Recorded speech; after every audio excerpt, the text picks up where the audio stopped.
Armando Mosquera realizó el doctorado en Ciencias e Ingeniería de Materiales en la UNAM. Posteriormente realizó dos estancias postdoctorales, una en la Universidad de Nantes sobre baterías y supercapacitores, mientras que la otra fue en la Universidad Pierre et Marie Curie en París en exploración de aceros. En 2014-2015 participó en un proyecto auspiciado por la Unión Europea llamado Energy Caps para el desarrollo de celdas de energía para autobuses eléctricos con la empresa Junasco en Kiev y Solvay en Bruselas. Desde 2019 labora en Ibero León como coordinador de ingeniería mecánica y eléctrica. Le agradecemos mucho que esté aquí y le cedemos el podio. Gracias. Muchas gracias por la invitación. Estoy encantado de estar aquí. Bueno, voy a dar una pequeña reseña de todos esos años desde que me fui a Francia y que terminé en UNESCO.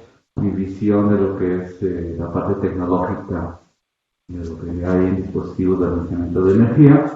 Entonces, si ya tienen preguntas particulares más centradas, más científicas, pues también las puedo responder con mucho gusto. Y pues bueno, vamos a comenzar hablando, nos voy a dar un panorama amplio, espero que les guste la plática. Todo el mundo tenemos la visión de los problemas que hay en contaminación, en la parte de, sobre todo el calentamiento global, la parte de CO2, que es mucho del sector del transporte, ¿no? No podemos controlar. Hay mucha industria que produce CO2, pero bueno. Ok, entonces decimos, bueno, en la actualidad es una urgencia disminuir la contaminación en las grandes ciudades. México no está preparado para estos cambios y eso va a ocasionar que el país se vuelva dependiente aún más tecnológicamente de los países avanzados.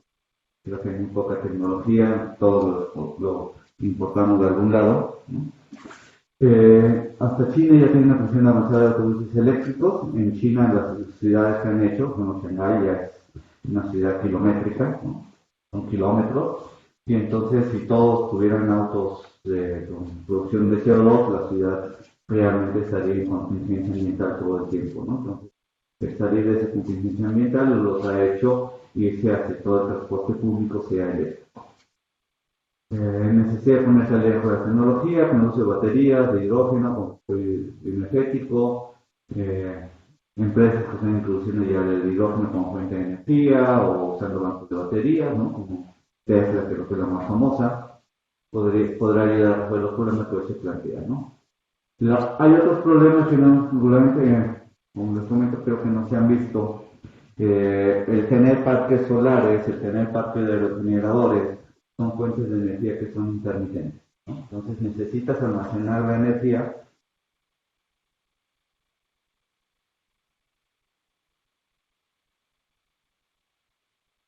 Ok. Bueno. Ok, espero que me escuchen mejor.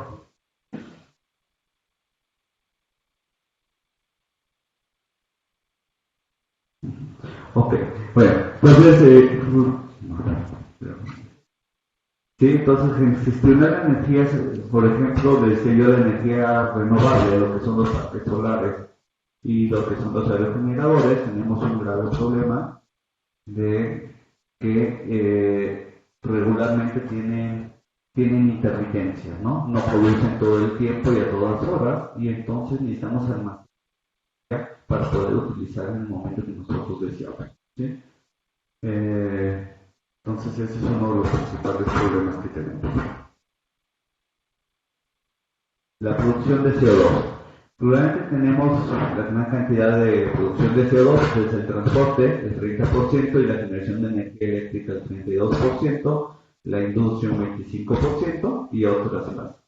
Mucha gente habla de que el problema de energías renovables es que no son completamente, bueno, lo que es la parte de transporte eléctrico no es completamente, se escucha mucho ruido, perdón. El transporte no es completamente ecológico porque realmente estás produciendo CO2. Y si quieres producir energía eléctrica para alimentar esos automóviles, también estarías produciendo CO2.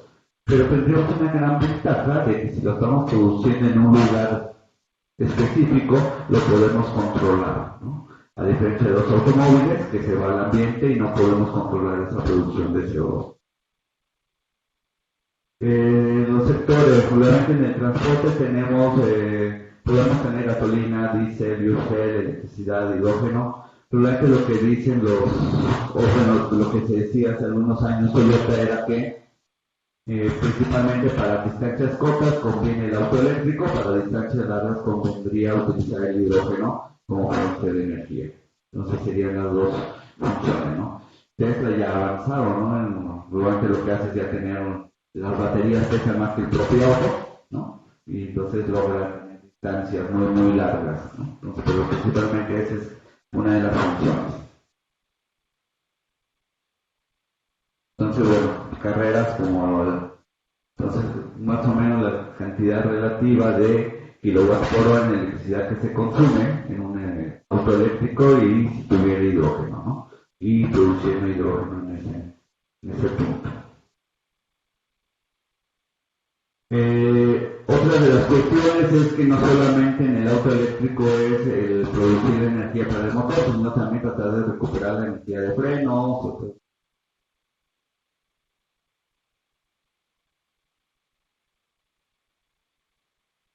¿O está prendido el micrófono? Ok.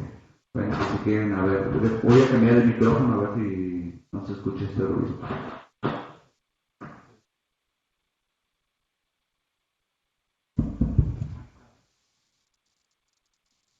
Bueno, ¿se escucha mejor? Sí.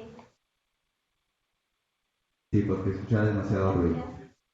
Bueno, ok, entonces estamos hablando de que el transporte, de alguna manera, necesitamos, hay muchas partes del transporte que necesitamos tener solamente la batería para mover el motor eléctrico, sino también la batería puede servir para recuperar energías de freno, para mover la computadora del auto, o sea, hay muchas otras cosas que podemos nosotros controlar cuando estamos hablando de esa parte, ¿no?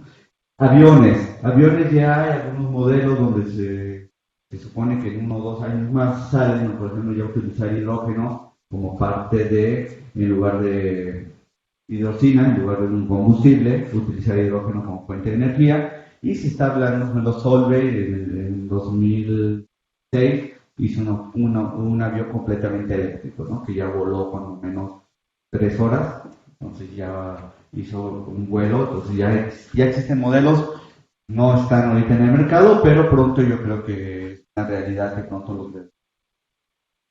¿Sí?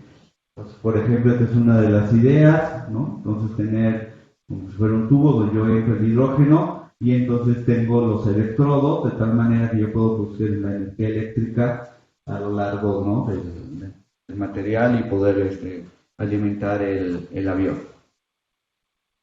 Hay muchos tipos de dispositivos, ¿no? De almacenamiento de energía, podemos tener capacitores, supercapacitores, baterías, los acumuladores de plomo que conocemos, las baterías alcalinas, ¿sí? Las celdas de combustible. Todo eso podríamos resumir que la mayoría son celdas que se manejan de manera electroquímica, ¿no? Bueno, ahí por ahí no se alcanza a ver que está en morado, que son los flywheels, es un dispositivo mecánico es como un resortito, como los que teníamos en los juguetes cuando éramos niños, ¿no? Es un resortito y entonces se mueve, entonces almacenar la energía en un tipo de resorte de ese estilo, pues también energía mecánica. Yo me voy a centrar en la parte de dispositivos electroquímicos, que es lo que más he trabajado, que son ultracapacitores, baterías de litio, que creo que es donde hay mucha investigación tecnológica en este momento, en donde más investigación hay. También, bueno, la parte mecánica, pues hay otra fuente y las celdas de combustible otro. Como les decía, las celdas de combustible también tienen electrodos, también tienen una producción de energía y una reacción química que estamos controlando para producir energía eléctrica, pero la gran diferencia es que yo el combustible lo estoy alimentando todo el tiempo, ¿no? Entonces tengo una alimentación constante de combustible, a diferencia de las baterías, ¿no? En las baterías lo que yo tengo es que yo tengo que vivir nada más de la carga del sistema cerrado, ¿no? No estoy introduciendo ningún otro material. Existen muchas variedades de gas, ¿no? Tenemos los cátodos que pueden ser óxidos de manganeso, bueno, puede ser, son cerámicos de litio, pueden ser de manganeso, de cobalto, de hierro, etcétera, etcétera, etcétera, ¿no?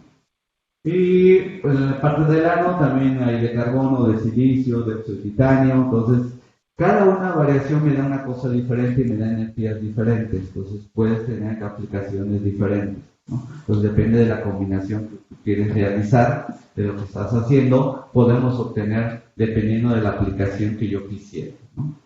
A ver, bueno, yo creo que la mayoría de ustedes, los celulares nuevos, no sé si han visto su batería, ya es completamente diferente a la batería que tenían los teléfonos hace 3 años. Hace 3 años una batería dura, la podíamos sacar y quitar, y ahora no, parece que tiene es plastilina ahí pegada, ¿no? Pues ya no la podemos quitar tan fácilmente la batería, ya está pegada al teléfono, ¿no? Cuando se falla la batería y ahora sí ya el teléfono a la basura, ¿no? Entonces, toda esta tecnología está evolucionando, buscando nuevos materiales, buscando materiales que puedan tener más tiempo de vida. El principal problema que se tiene en el sitio es que el momento de entrar y salir en cada una de las estructuras, y se ven son estructuras que deben tener porosidades, deben tener, bueno, no porosidades, vacancias para que los líquidos logren cruzar a través de toda la estructura cerámica, pero esa misma entrada y salida de litio pues, ocasiona que llega un momento que se colapsa la estructura y la batería deja de servir, ¿no? Entonces, ¿qué es lo que está tratando de hacer? Pues principalmente esa parte, ¿no? Estabilizar la estructura para que yo pueda, de alguna manera, aumentar el tiempo de vida de las baterías. Entonces, toda la investigación se centra principalmente en esa parte.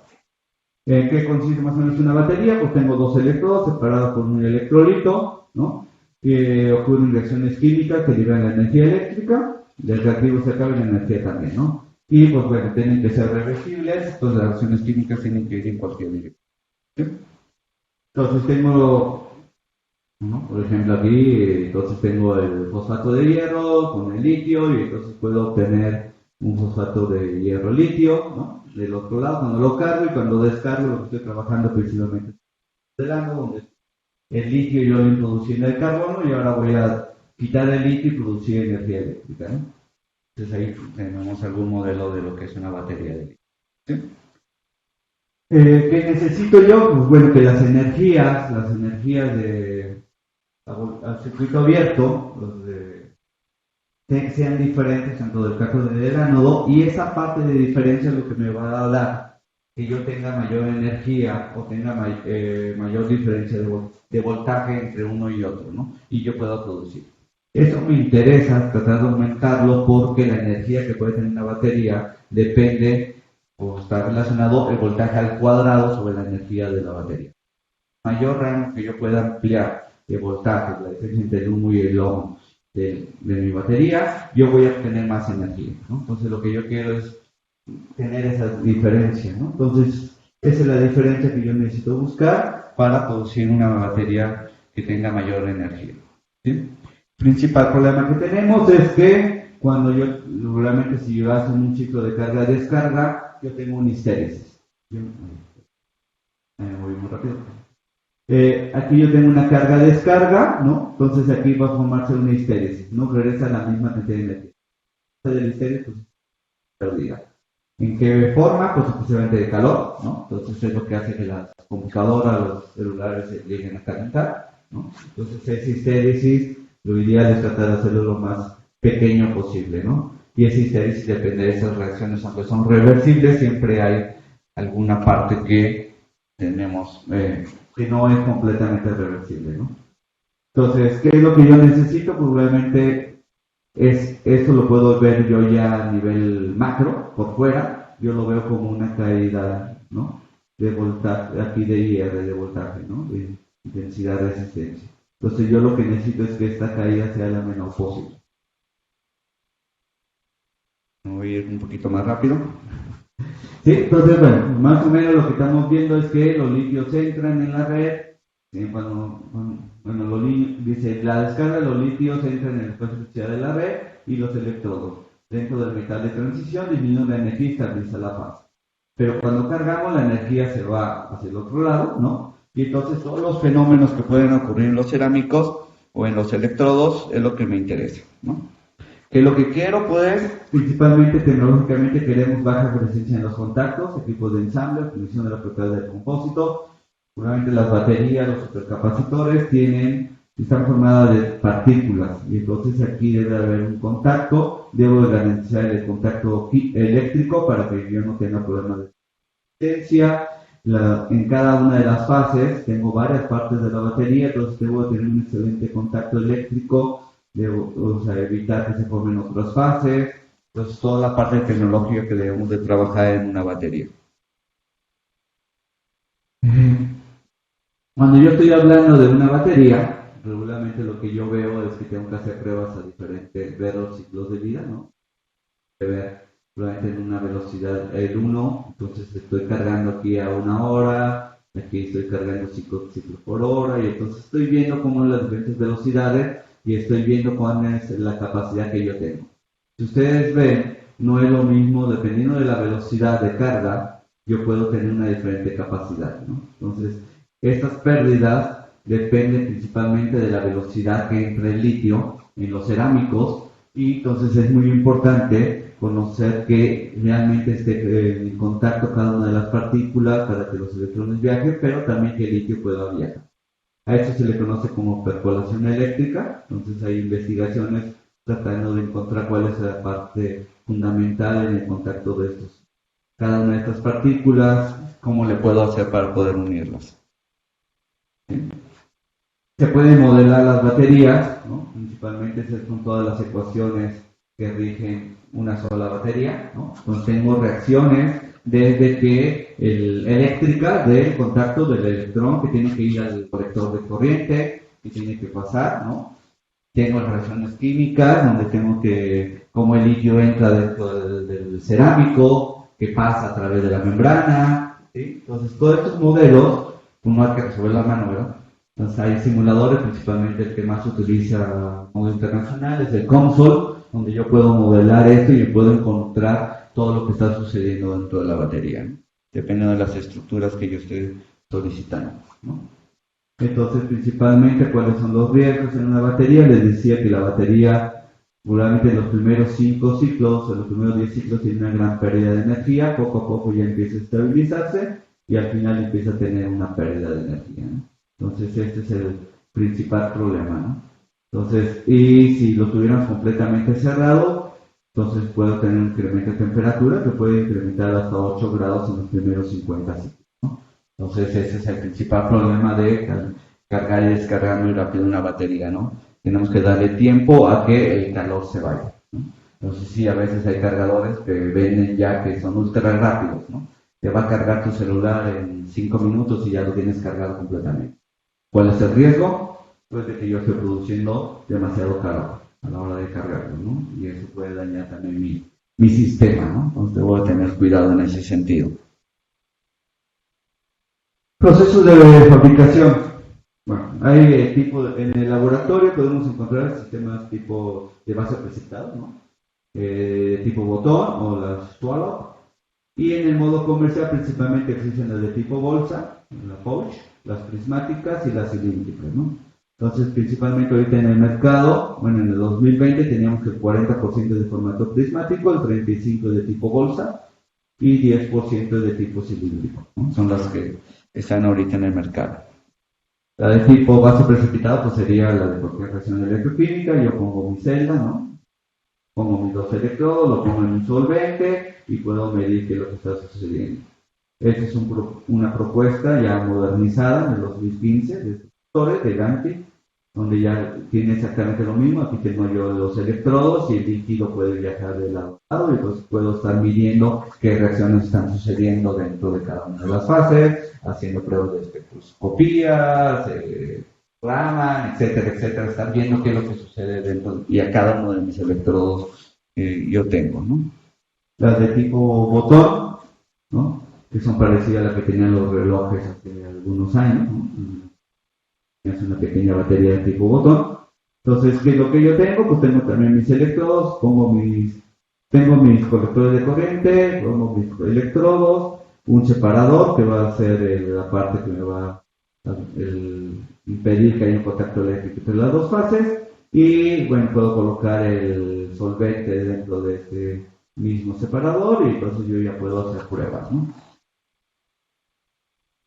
Las de tipo swallow, lo que yo tengo es que Yo aquí adentro yo puedo colocar, así como si fuera tipo botón, pero dentro de esta parte, y entonces aquí yo puedo colocar un electrodo de referencia, aquí en el 10, en este punto. Entonces yo puedo colocar un electrodo de referencia que se pare dentro del separador, y entonces yo ya podría hacer espectroscopía de impedancia para medir qué sucede en el electrodo, en el cátodo, qué sucede en el ánodo, qué sucede en toda la batería. Entonces yo ya puedo hacer pruebas más específicas de lo que está sucediendo en cada una de en la parte de la batería, ¿no?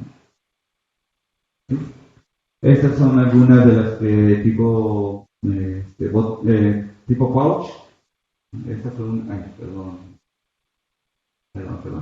Esta fue la que hacíamos en Francia, entonces hacíamos aquí el electrodo y entonces ya la uníamos en serie y sale ahí su batería, ¿no? Ya teníamos nuestra pequeña batería para poder hacer, ¿no? Y esta es la que ya estábamos realizando en Ucrania, ¿no? Para nuestras pruebas, ¿no? Entonces, para nuestras pruebas tenemos una batería tipo pouch, que es lo que yo tengo. Pues principalmente yo tengo mis dos electrodos, ¿no? Toda la parte, los encierro en esta bolsita. Aquí tiene un pequeño tubito donde yo puedo meter el solvente, ya que, porque tengo que tener vacío, no debo tener nada de humedad, aire, nada. Agrego el solvente, cierro aquí, lo sello perfectamente y yo ya puedo medir.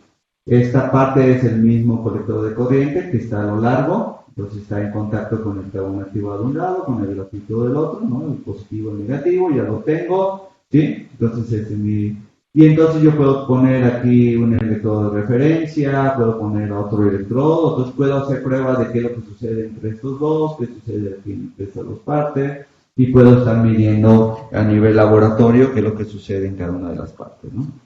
Ya el modelo, si ustedes lo ven a nivel comercial, pues se ve de esta forma, ¿no? Entonces yo ya tengo aquí mi material, ¿no? Y así como se ve, está así. Entonces les decía yo, si ustedes hablan uno de los celulares nuevos, ¿no? Sobre todo los que son de la marca china, Xiaomi, todas esas partes, ustedes van a encontrar que es así como esto, ¿no? Y se puede, y es hasta blanda, ¿no? Y trae estos alambres, entonces ya no lo puedo yo quitar o poner dentro de mi celular porque esta parte ya está conectada a mi circuito, ¿no? Entonces tendría que romper esto para poder quitar la batería, ¿no? ¿Sí? Los colectores de corriente, muchas veces no nos fijamos en los colectores de corriente.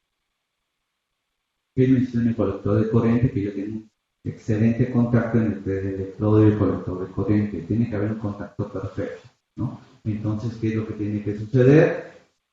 Entonces, tenemos problemas, por ejemplo, que realizar el tratamiento de colector, no solo limpieza, eliminación de óxidos, sino que también la superficie sea coherente cristalográficamente con el electrodo.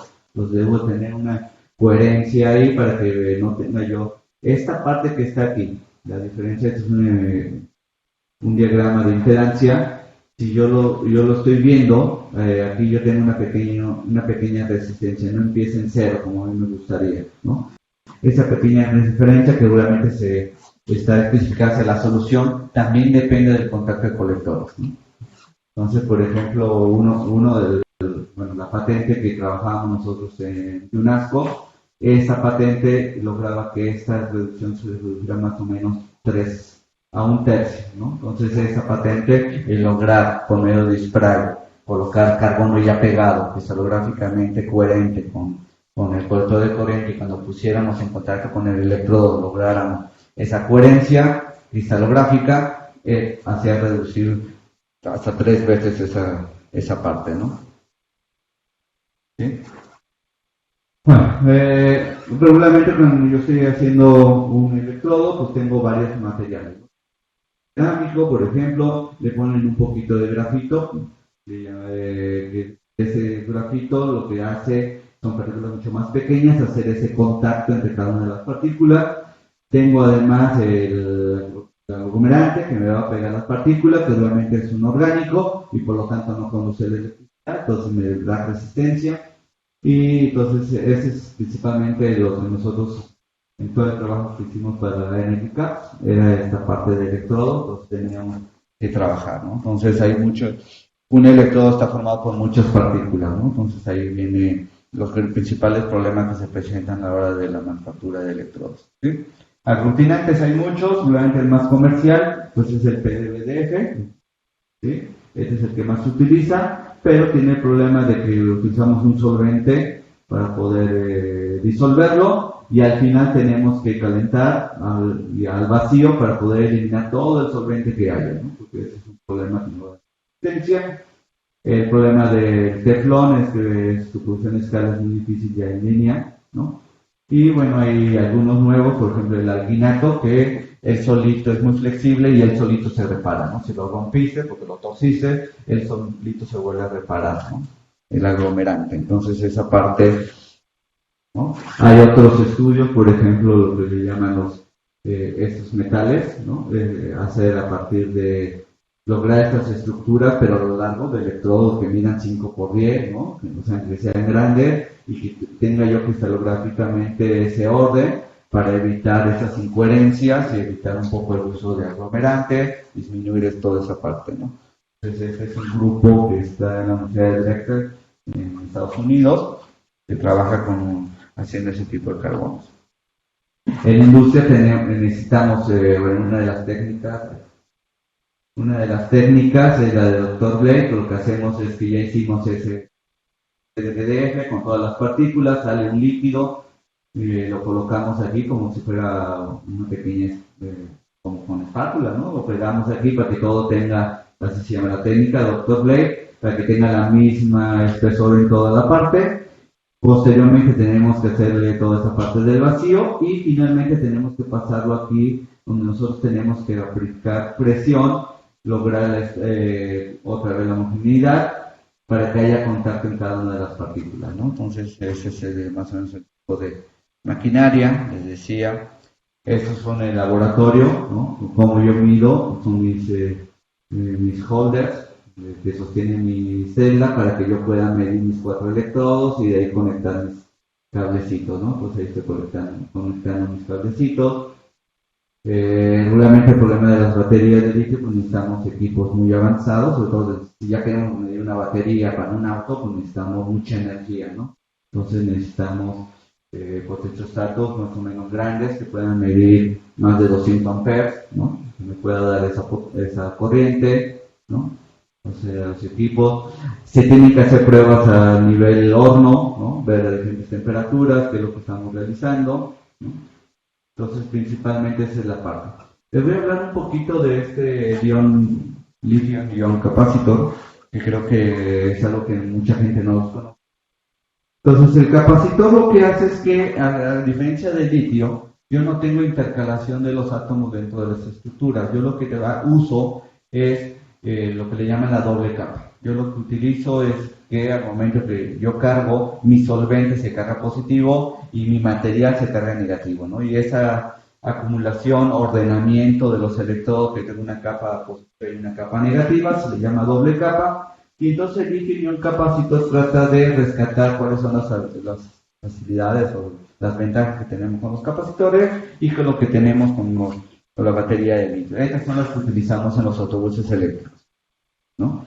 Los autobuses eléctricos lo que hace es que cuando llega a la parada se coloca aquí un cargador, entonces mientras la gente sube, se está cargando el autobús, la gente se baja en este medio minuto que tarda, arranca y a la siguiente parada se vuelve a cargar, ¿no? Entonces cada 2-3 minutos que hace parada está cargándose y descargándose. Bueno, en este caso son los litio-ion capacitors, que son los que utilizan estos autobuses en China. ¿Sí? Yo tengo muchos materiales, muchos tipos de materiales, entonces podemos tener materiales porosos, ¿no? Estos materiales porosos lo que sucede, les decía, es que entra el solvente y lo que yo formo es la doble capa. Entonces, mientras más superficie yo tengo este material. ¿Qué es lo que sucede? Que realmente son muy rápidos de cargar y descargar porque no lo único que se mueve es el movimiento dentro del solvente. Entonces, estos materiales pueden tener 100.000 ciclos de vida, ¿no? Entonces, regularmente son los que se utilizan para las ventanas de los automóviles, ¿no? La ventana como esta sube y baja, sube y baja, sube y baja y nunca se quema el capacitor, ¿no? Se puede durar se echa a perder más el motor, las llantas y todo lo demás del auto y la ventana sigue trabajando, ¿no? Hay materiales que lo que yo tengo, ¿no? Entonces, por ejemplo, aquí, al momento que yo hago esta como carga-descarga, entra mi solvente, puede haber que el manganeso cambie de +3 a +4, entonces tengo aquí una reacción química, pero también es muy rápida porque nada más es a nivel superficial, ¿no? Entonces puedo tener corrientes voltajes muy altas.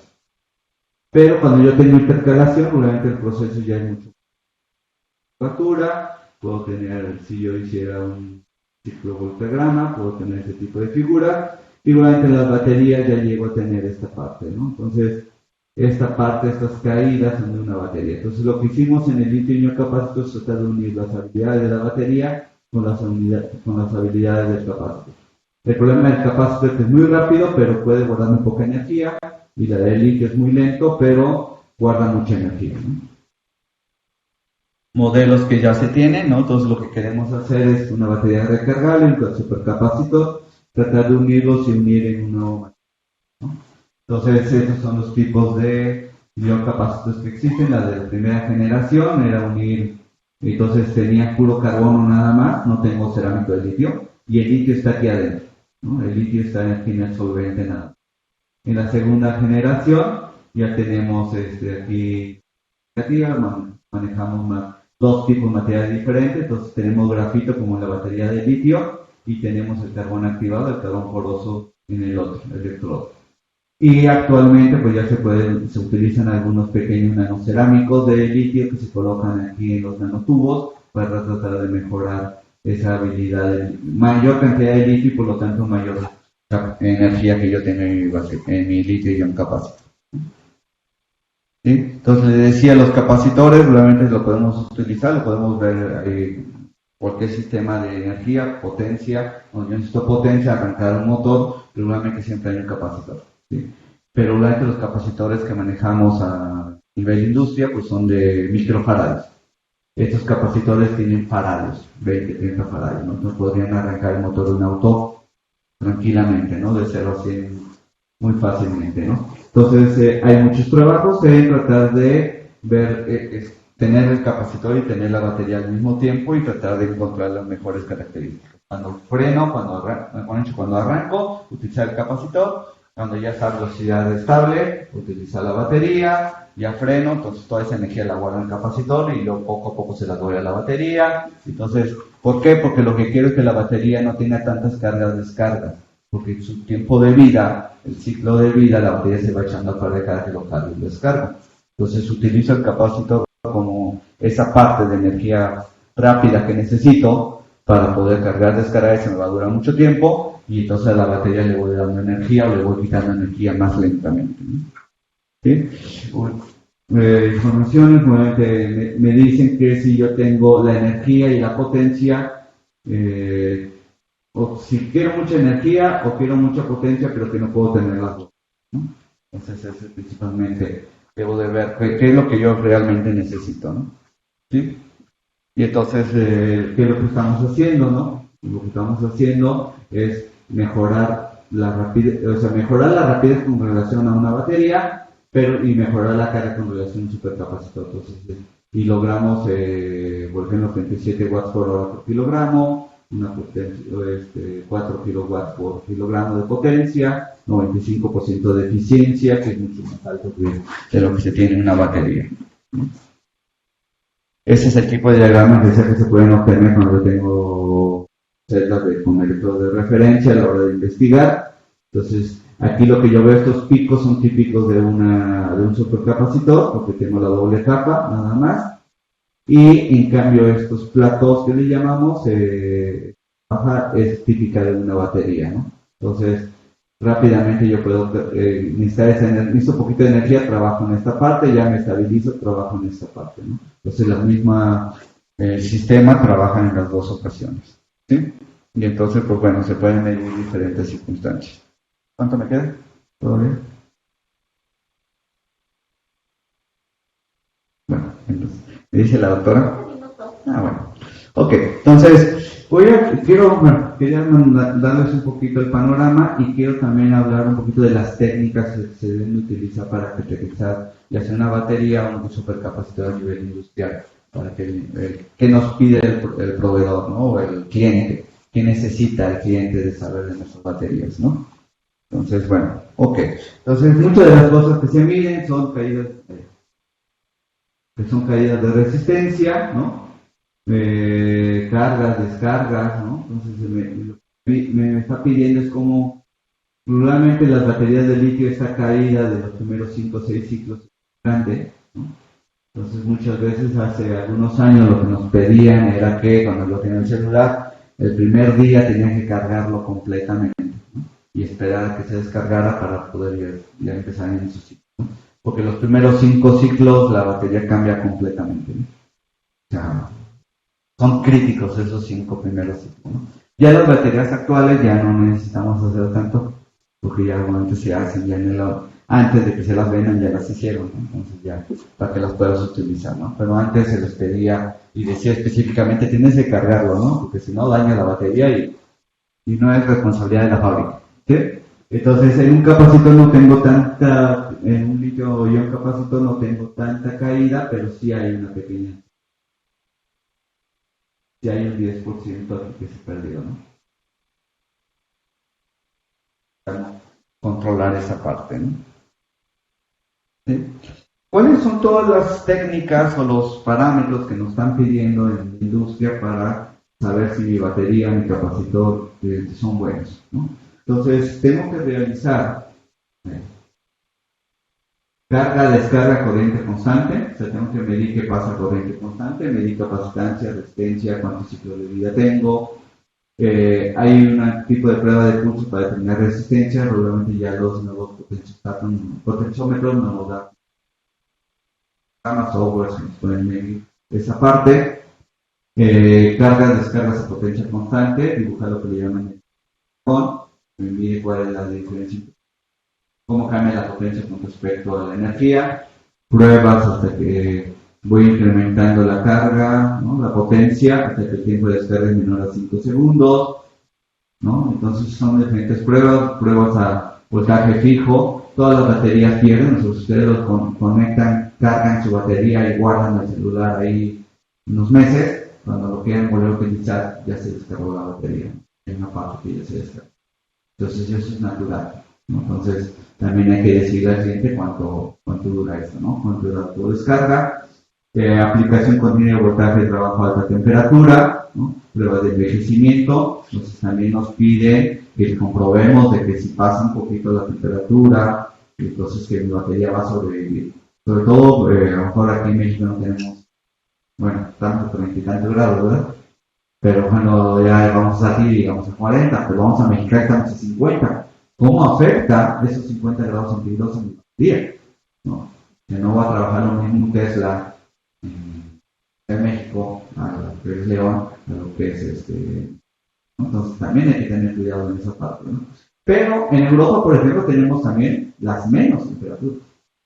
Entonces también quiero que mi batería trabaje también a menos 40, menos 30, menos 20, ¿no? Entonces también es todo un reto, ¿no? También, porque también quiero trabajar a esos, ¿no? Y no voy a perder energía calentando la batería para que funcione, ¿no? Entonces también tengo esa parte, ¿no? ¿Sí?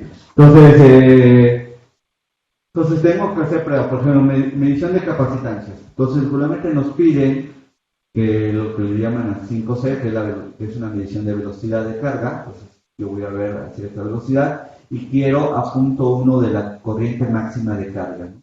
Entonces ahí tengo que hacer el test a punto 25, a punto 5, a punto 75. Entonces hay que entregar toda esta información al cliente, cómo cae, ¿no?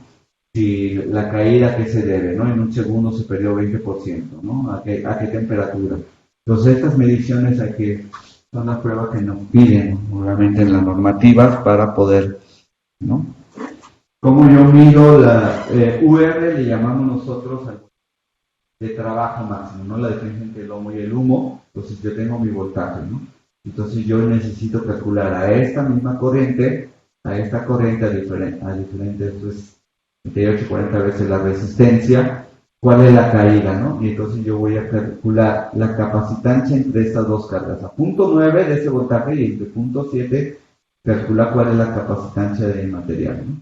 Porque a veces sobre todo cuando, no tanto en la batería, pero en los capacitores, muchas veces hay autores que dicen, pues, trabajan a voltajes muy, muy bajos y según tienen gran capacitancia, ¿no? Y en realidad no es cierto, ¿no? Porque ya están hablando de otros fenómenos, ¿no? Entonces el cliente lo que me pide es que lo tenga que hacer a fuerzas entre punto .9 y punto .7 de voltaje máximo, ¿no? El AVR que yo tengo de mi batería.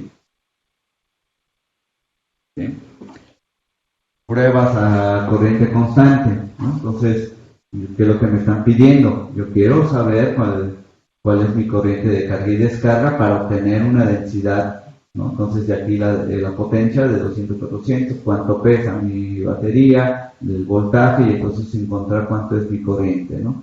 Y entonces hacer las pruebas aquí yo lo calculo y entonces meto mi batería en carga-descarga, 2 amperes, 3 amperes, cargo, descargo, 2 amperes, 2 amperes, 2 amperes, durante mucho tiempo, ¿no? A eso se le conoce como carga-descarga constante, ¿no? Y entonces regularmente tenemos que realizarlo a todas estas corrientes, ¿no? Ir aumentando poco a poco la carga-descarga y ir viendo cómo funciona mi batería a las diferentes cargas-descarga, ¿no? Porque en realidad en el momento de utilizarlo en la vida, pues a veces utilizamos el celular un poco, pero a veces estamos hablando por teléfono y entonces realmente la corriente que yo estoy utilizando pues es muy alta, ¿no? Cuando estoy hablando por teléfono, cuando nada más estoy viendo la hora, pues es muy baja, ¿no? Entonces tengo que decirle al cliente cómo trabaja en cada una de las etapas, ¿no? Y un automóvil igual, ¿no? No trabaja lo mismo a 100 km por hora que a 40, entonces tenemos que tener toda esta gama de técnicas, ¿no? Procesos de medir de capacitancia máxima, ¿no? La velocidad, esa derivada que está ahí, tenemos que tratar de encontrar cómo cambia la capacitancia en función del corriente, trabajando en ese punto que les decía yo de punto 9 a punto 7, ¿no? Entonces encontrar una serie de testes. ¿Sí?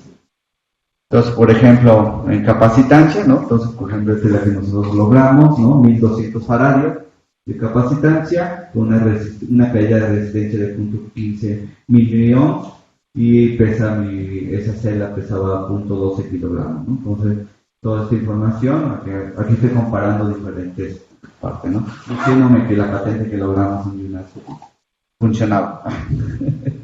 ¿Sí? La otra parte importante es la resistencia interna. Yo lo que necesito es medir la resistencia interna de mi material. Entonces, ¿cómo le hago yo para una batería?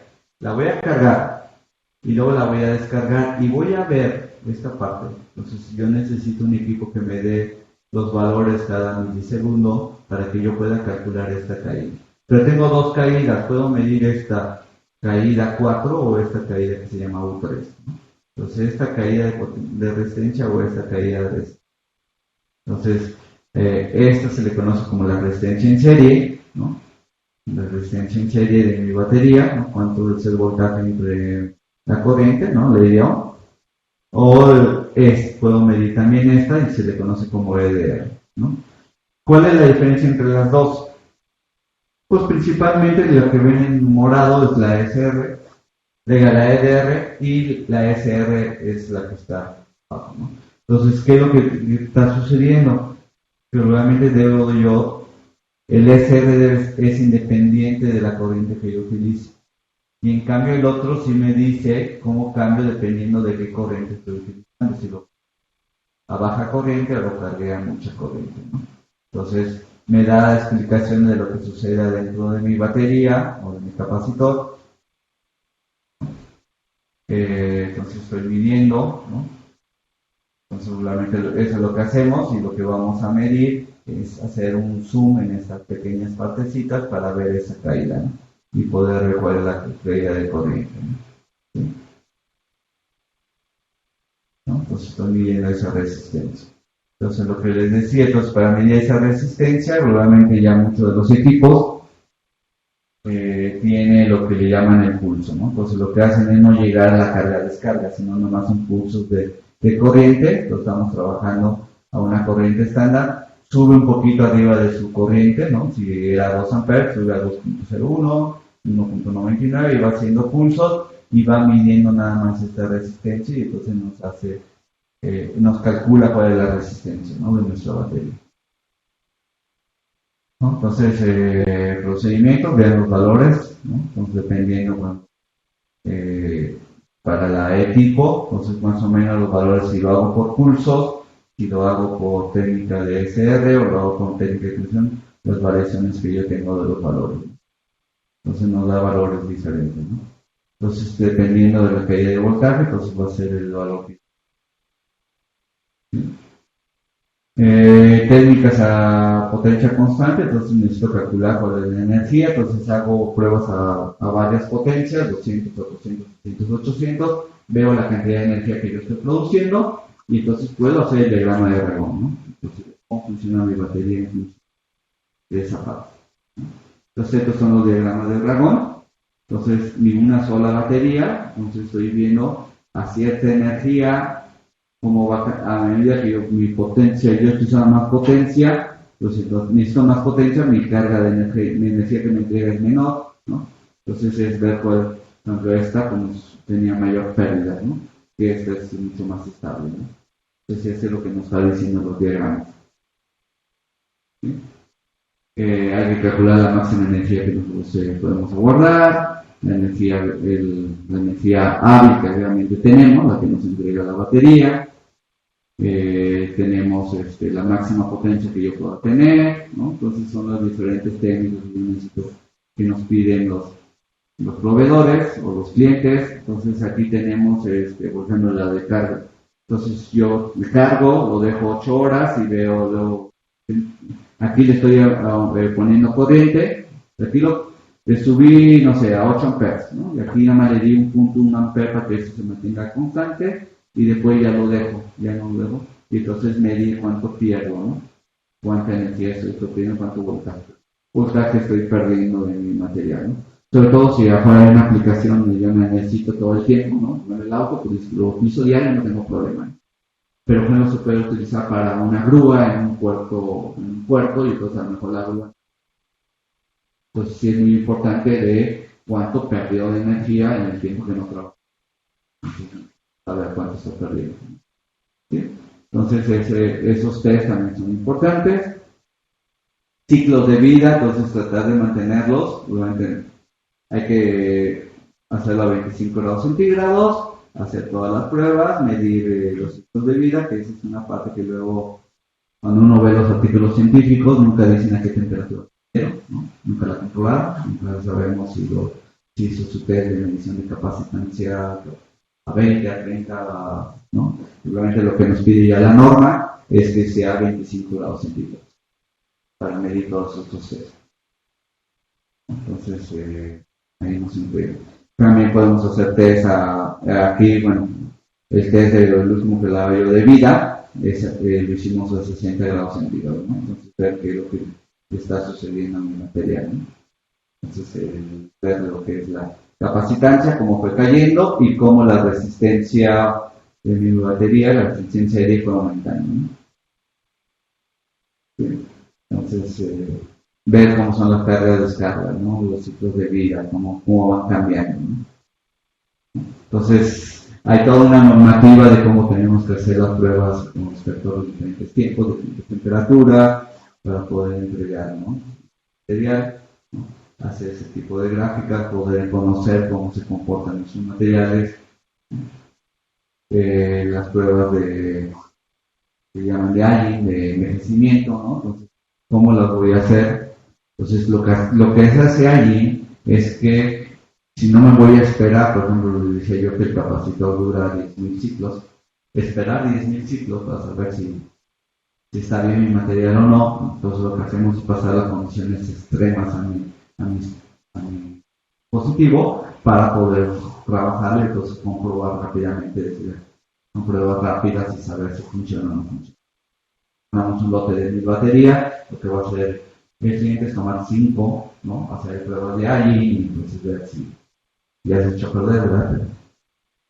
A ver si todas están bien, ¿no? Entonces son tiempos, entonces son muchas horas, mucha temperatura, ¿no? Pues para un capacitor que dura mucho tiempo, estoy metiendo 2.000 horas, ¿no? En una prueba de una batería, ¿verdad? Bueno, ahí más o menos un agradecimiento a toda la gente con la que estuve trabajando en el proyecto, las referencias diferentes de normativa. Digo, la presentación la tiene aquí la doctora Laura, entonces si la quieren, con mucho gusto y la podemos discutir. ¿Sí? Aquí, por ejemplo, quise poner rápidamente ya para terminar. Por ejemplo, esta celda es una tipo de palo, pero adaptada. Pusieron aquí un vidrio, ¿no? En esta parte, ¿no? Para poder medir la espectroscopía en el momento que está trabajando la batería, ¿no? Ustedes que trabajan en un centro de óptica, pues bueno, pueden utilizar técnicas que ustedes conocen para ayudarnos en la parte científica a analizar una batería. Entonces, más o menos ese es el aparatito. ¿Sí? Y bueno, muchísimas gracias. Gracias, doctor, al contrario. Vamos a pasar a las preguntas. Nuestra audiencia aquí todavía no está aquí. Hay como 29 mensajes. Sí, pero no Ok. Ah, sí, ¿se escucha, cierto? Sí. Excelente escuchar. No es más como una duda personal. Sí, Lo claro. tan cierto es que cuando cargas una batería de tu teléfono, por ejemplo, tienes que hacer ciclos completos de carga y descarga. Eso afecta a la durabilidad de las baterías. Y te lo preguntaba porque mencionabas que estos autos eléctricos, pues cada vez que se paran, cargan. Y otra vez, 3 minutos después, otra vez cargan. ¿Qué tanto les dura la batería? Sí, mire, sí es verdad, o sea, es mucho más sano a una batería si la cargas completamente. ¿Por qué? Porque lo que estoy haciendo es meter todos los litros en su lugar, o sea, le das tiempo de que la estructura vuelva a regresar en un cerámico, es un cerámico, en su hueco, entonces que el litio llegue y entre a cada uno de los lugares que correspondía, un tiempo de estabilización y ya nuevamente vuelve a descargar. Si no, lo único que estás haciendo es que a lo mejor en la parte que está junto al colector de corriente sí entre y no alcanzó a llegar a todos los demás, ¿no? Entonces estoy trabajando nada más con una pequeña parte de la batería y no con toda la batería, ¿no? A pesar de que estamos hablando de grosores de 200, 300 micras, ¿no? Cada electrodo, realmente desde el inicio nada más estoy cargando a lo mejor 2, 3 micras, ¿no? Entonces, siempre estoy trabajando cuando el celular dice que está a 15 a 20 y ya dice, ya cárgame y nada más lo cargamos para poder utilizarlo. Si estoy trabajando ahí, lo único que estoy haciendo es trabajar con una pequeña parte. Entonces, está desestabilizando todo el electrodo porque en una parte se expande. Cuando entra el litio, el cerámico se expande. O sea, aunque no lo alcanzamos a ver, si hay una pequeña micras que aumenta de tamaño. Y entonces, si nada más estás aumentando una pequeña parte, pues todo lo demás está inerte, entonces no lo estás utilizando. En el autobús eléctrico, que ese fue el trabajo que nos ayudó la Unión Europea para poder desarrollar, entonces por eso cambiamos a un lithium capacitor. Entonces tener no tanto un cerámico como tal, sino sí utilizamos litio, pero utilizar más la doble carga. Y entonces por eso podemos tener 100.000 ciclos de vida, que fue lo que se ha medido, pero se supone que llegan más, cuando menos se le ven aquí. 100.000 están garantizadas para que pueda hacerlo, ¿no? Entonces tiene 100.000 paradas para poder hacer, cargar y descargar. La segunda es, ¿cómo ves el futuro de las baterías? ¿Crees que eventualmente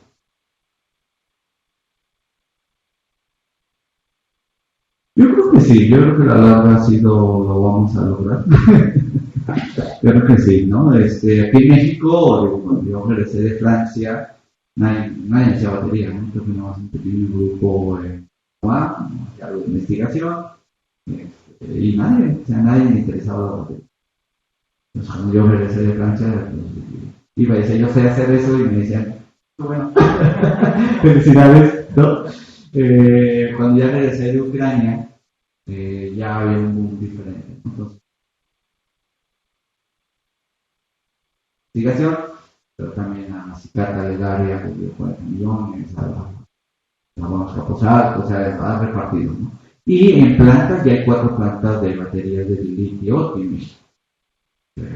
Soler, Bosch, ya hay plantas de baterías de litio en México, ¿no? Porque no solamente son los autos, ¿no? Por ejemplo, Bosch es para todo su taladro, para toda esa parte, entonces tienen que llevar su fábrica de sus propias baterías. Entonces eso está aumentando. ¿Qué es lo que pasa? Yo les decía que la principal facilidad de un auto eléctrico es que en este momento contamina lo mismo un auto eléctrico que un auto de gasolina. Pero si yo produzco la energía eléctrica en una termoeléctrica, yo puedo agarrar ese CO2 y controlarlo.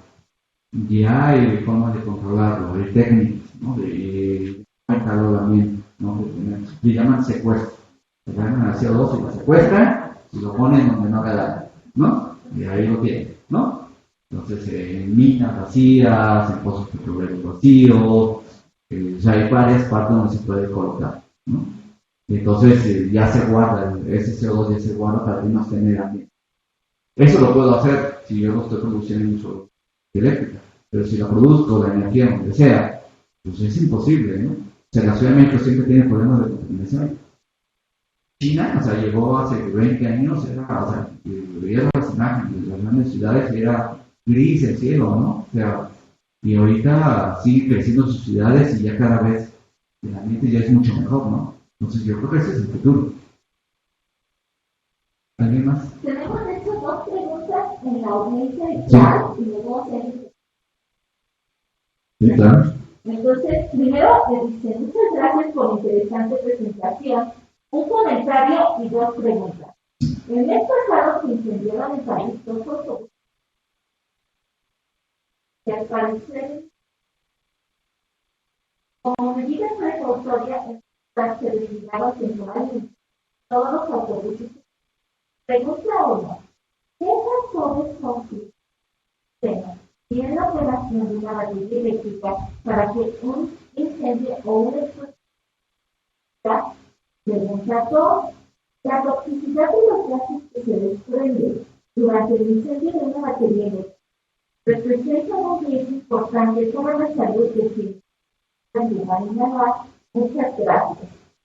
No, sí, ese es uno de los graves problemas, ¿no? Yo tengo una batería y tengo un riesgo de explosión, ¿no?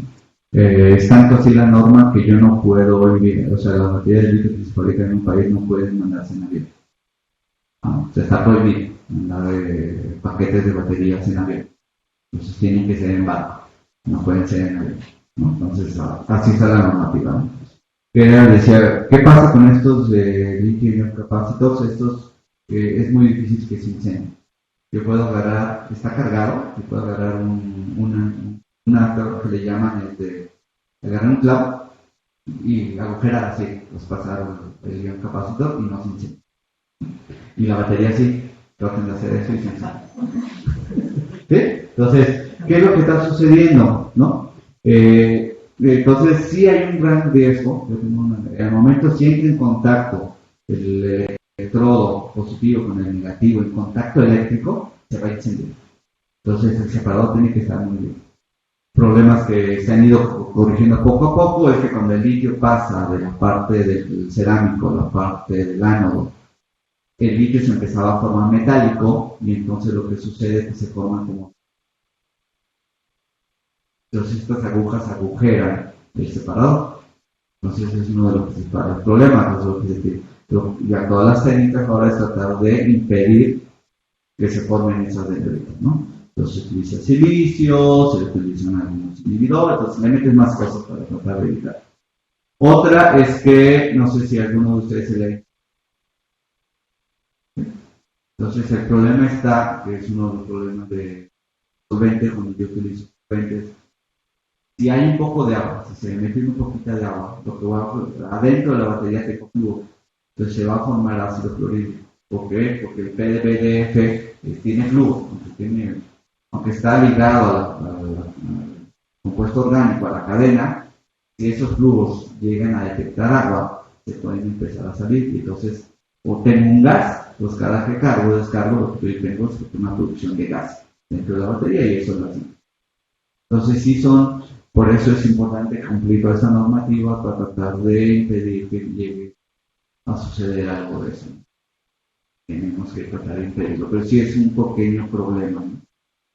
En un riesgo, ¿no? Son no solamente los automóviles eléctricos, ¿no? Pero hemos tenido que hace como 3 días también se incendió Tesla y empezó la batería y entonces el auto, como es completamente inteligente, pues estaba cerrado y entonces la computadora se apagó y se apagó el auto, ¿no? Y entonces la persona que estaba dentro tuvo que romper el vidrio para poder salir.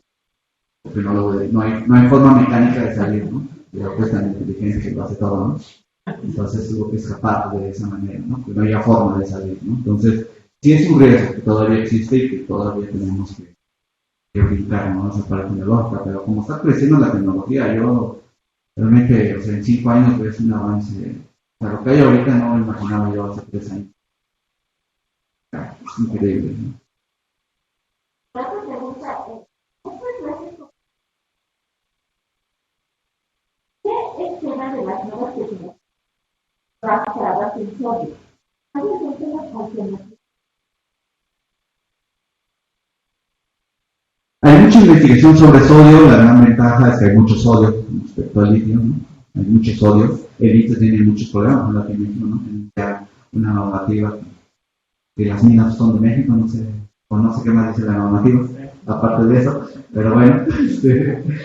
Entonces el litio es muy complicado, ¿no? Por ejemplo, digo, la persona que trabaja en una mina de litio tiene el problema de volverse depresiva, porque el litio es un depresivo. Entonces, sustituye el sodio que nosotros comemos, con si el litio entra a las neuronas en lugar del sodio, como son muy parecidos químicamente, entra en lugar y lo que hace es acelera la conexión entre neuronas y entonces te vuelves esquizofrénico, ¿no? Entonces ese es uno de los problemas. Entonces hay el carbonato de litio es un medicamento en la psiquiatría, ¿no? Es un medicamento, ¿no? Entonces sí hay muchos riesgos, ¿no? Entonces por eso es que la idea del sodio. ¿Cuál es el problema del sodio que todavía tenemos? Que sigue siendo, es encontrar la estructura química capaz de que el sodio entre y sale. Como es más grande, no se caiga la estructura química, el cerámico no se destruye. Entonces, actualmente los ciclos de vida que tiene una batería de sodios son 100 veces menos que una batería de litio, ¿no? Entonces, todavía no se ha logrado esa parte. Yo espero que sí, que algún día lo logren, porque si hay muchas ventajas, sería menos factible de incendiarse. O sea, sí tiene muchas ventajas si logramos de baterías de sodio. No solamente el sodio, también hay investigación de baterías de magnesio, ¿no? Que también son parecidas, ¿no? Entonces sí hay esa parte, ¿no?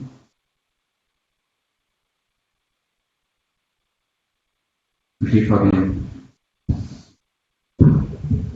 Hola, en base a su experiencia, ¿cuál es su lectura acerca del futuro de los ánodos? ¿Qué material sería el que va a ser empleado? Bueno, Dice que habla de, bueno, sí, componentes positivas, óxido de titanio. Sí, por ejemplo, hay mucho, bueno, que fue un boom en el 2011, desde 2010-2011, de los ánodos de silicio, ¿no? Entonces teníamos el silicio y entonces teníamos de carbono, y entonces podía obtener más litio, y podía guardar más litio, tener más energía, ¿no? Pero los problemas que presentaba no lo comparas y el precio no lo comparas con el carbono. Entonces el grafito siguió ganando en esos años, ¿no?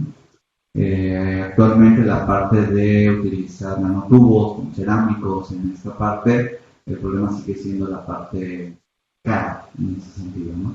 Tecnológicamente.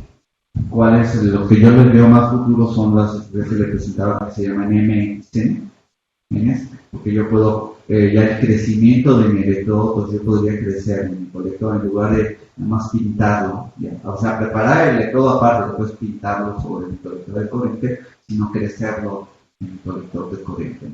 Entonces, al poder crecerlo ahí, yo voy a tener orientaciones bien específicas, entonces yo puedo controlar que el litio no haga, que no forme dendritas, que no haga esa parte. Entonces yo creo que más bien hacia esa parte de carburos que vienen de la parte, o sea, el carbón va a seguir siendo, creo que la principal, con a lo mejor con una pequeña parte de silicio. Está el grafeno que es una de las grandes esperanzas, ¿no? ¿Qué pasa con el grafeno? El grafeno, aparte del grafito, tiene sus capas y puedo obtener litio, pero el grafeno todavía es mucho más fino en las capas, entonces yo puedo obtener mucho más litio ahí, puedo tener mucho más. El problema principal a la hora de hacerlo técnicamente es que al momento de que yo si en el grafito se expandía, a lo mejor un 5%, en el grafeno se llega a expandir hasta 2 o 3 veces. Entonces tengo que tener una batería materiales que me permitan tener un globo que se va a inflar cada que se cargue, se va a desinflar, Entonces esa es la parte tecnológica que tienen que vencer. ¿Hacia dónde creo que va? Pues a la mezcla de todo, ¿no? O sea, creo que todos seguimos la combinación de todas las propiedades y entonces lograr ese electrodo, ese ánodo, que tenga una combinación de todo. La ventaja del silicio, la ventaja del grafeno y las bondades que tiene el carbono, como barato, estable, etc. Yo creo que hacia ahí va, ¿no? No creo que esté un material perfecto que diga, va a servir a todos. Tenemos otra pregunta con la audiencia y nos dice, en los capacitores de ion litio que usan pruebas de temperatura tanto internas como externas, se podrían usar, durante los procesos de carga y descarga, se podrían usar imágenes termográficas para conocer la distribución de la temperatura interior o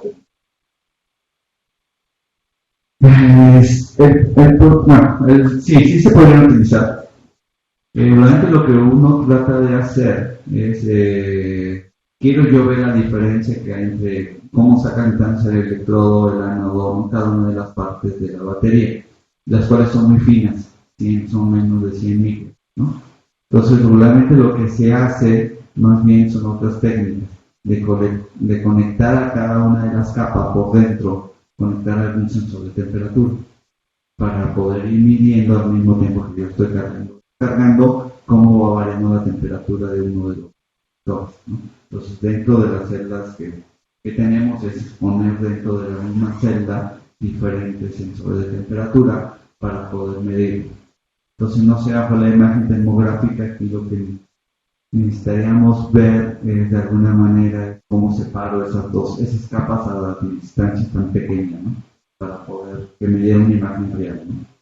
Entonces, eso yo creo que sería el reto, ¿no? Pero si lo intentas, bienvenido.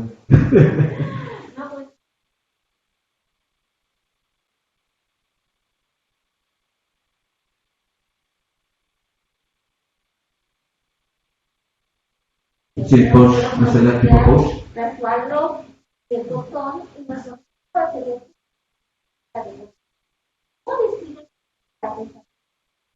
Normalmente empezamos con una celda tipo botón, como primera parte, o una tipo suelo, ¿no? La ventaja del tipo suelo que es que yo no me desperdicio de todo lo que estoy haciendo. El tipo botón, a veces la capa que estoy usando también es cara, ¿no? Pues ahorita para mí me costaba €1 más o menos cada una de ellas, ¿no? Entonces sí es medio caro, ¿no? Entonces la tipo suelo, la ventaja que tiene es esa parte de que yo quito la parte y entonces no pierdo mi celda, ¿no? Y aparte la ventaja de un suelo que es que yo puedo meter los potencias. Entonces esa es la primera etapa que solamente hago y después ya me voy al tipo coach, porque ahí yo ya utilizo ya puedo utilizar electrodos de 4x4 o de 5x10, o ya tengo realmente un área de supervisión más grande y entonces yo ya puedo ver defectos de si el material está saliendo homogéneo, no está saliendo homogéneo. Entonces ya veo problemas de fabricación. O sea, yo ya estoy en fábrica, estoy produciendo y entonces yo ya puedo ver los hot rolls que tenemos. Entonces, miren, un metro y está produciendo cientos de metros, ¿no? En un día. Entonces, ya poder ver y probar específicamente parte de la producción. Pocos en el laboratorio, pues ya para medir algo más cercano a lo que es la producción. Y como les decía, ya en el modo comercial, la tipo post tiene el 40% del mercado, ¿no? Entonces ya es algo más comercial, ¿no? Que una suelo que es más para investigar en el laboratorio. Tan interesante que nos Espero que a todos, audiencia virtual y nuestro audiencia presentado, entonces ya aprendí. Bueno, le agradecemos y entregamos gracias. Gracias. Pues muchas gracias. Gracias a ustedes por la invitación.